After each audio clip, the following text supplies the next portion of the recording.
Getting the most from second cut grass silage can often be a significant challenge on many Irish farms.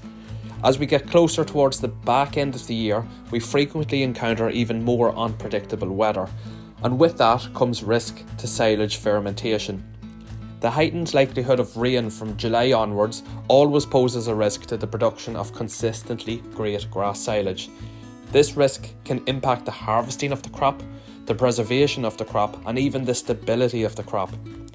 Although the weather poses a risk to silage quality in itself, it's more of its indirect effects which affect fermentation quality in clamps and bales. During harvesting, it becomes increasingly difficult to exclude undesirable microbes in the crop during wet conditions.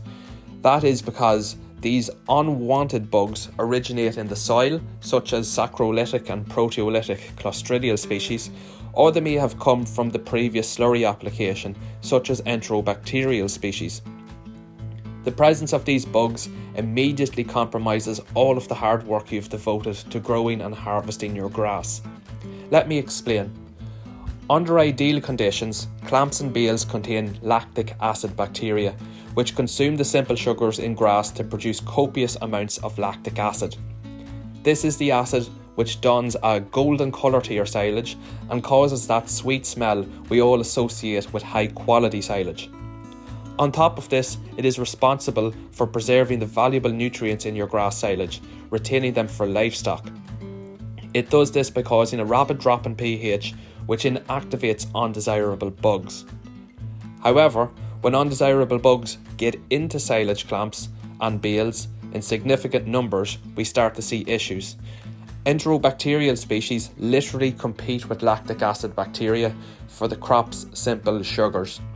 This slows the drop in pH, meaning there is more time for your nutrients, such as protein, to be degraded. Surely we want to keep this for our stock instead.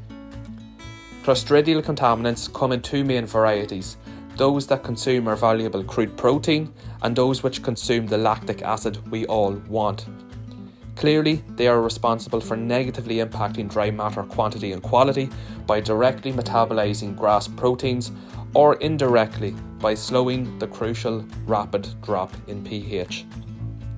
That's the science, but on the ground you will have dark, blackened, slimy and malodorous silage which cattle prefer to leave behind. Considering the risk of these bugs, there is a clear and obvious benefit of utilising a silage additive containing a homofermentative lactic acid bacteria species. Put simply, the war between good and bad bugs in your silage is a numbers game. The Precision Microbes silage additive has been tailored to deliver live lactic acid bacteria to clamps and bales, to maximise lactic acid production, deactivate unfavourable bugs like Clostridial species, Listeria and Enterobacterial species, and preserve as much nutrients as humanly and microbially possible.